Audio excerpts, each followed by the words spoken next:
Brought to you by Bright House Financial, established by MetLife. Money management can be challenging for a lot of people, and poor financial planning can bury you in a lot of debt. But smart money apps prove that tracking your finances can really pay off. CNET section editor Dan Ackerman joins me now from CNET's studio in New York to break this all down. Hi, Dan. Hey there. So what are some of the best apps people can use to manage their finances and avoid going into debt?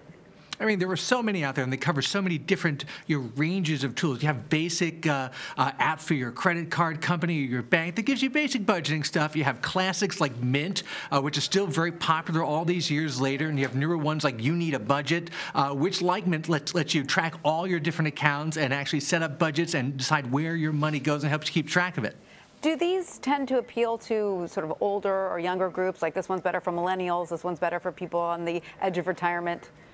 I mean, the real big example, the one that appeals to millennials, is Venmo, which is an app that makes it easy to pay people basically person to person. Apple's actually adding that to its Apple Pay app very soon. Anyone who's like 30 or under just uses it for everything. Anyone who's older, you may need to tell them to download the app if you want to send them some money. There is a generation gap in some of these apps. Absolutely. So what are these apps helping people track exactly?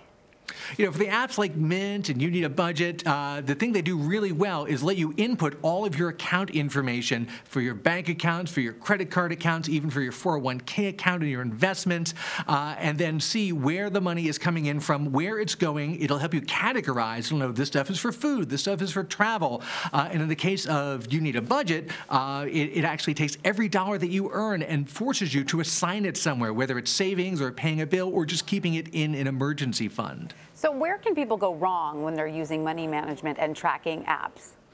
There are a couple of things I think you should watch out for. A lot of these apps ask for access to all of your different financial accounts. So you want to take security concerns seriously.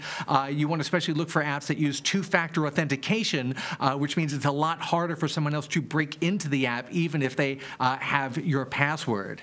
Can you have too much of a good thing? I mean, you just need to find one that works for you and stick with that? You know, some of the ones are more sort of omnibus apps that cover everything, and there's some that are very specific, like Venmo for paying people, or apps like Acorns or Capital, which look at the money you have and use some sort of smart AI or rules to siphon a little bit off and put it aside in a savings account. That's like a one-trick pony app, but it's a pretty good trick. So, Dan, which apps do you use? You know, I do a lot of stuff through the bank app for my bank and my credit card. I always want to set up one of those Acorn-style apps that siphons off money and saves it for me. I haven't gotten around to it yet, but maybe that'll be one of my New Year's resolutions. It sounds kind of like eating your vegetables. It's something you really should do. Yeah, you got to go and set them up and take the time and invest in it, and then hopefully it'll pay off. All right, Dan Ackerman, thank you. Thank you. Brought to you by Bright House Financial, established by MetLife.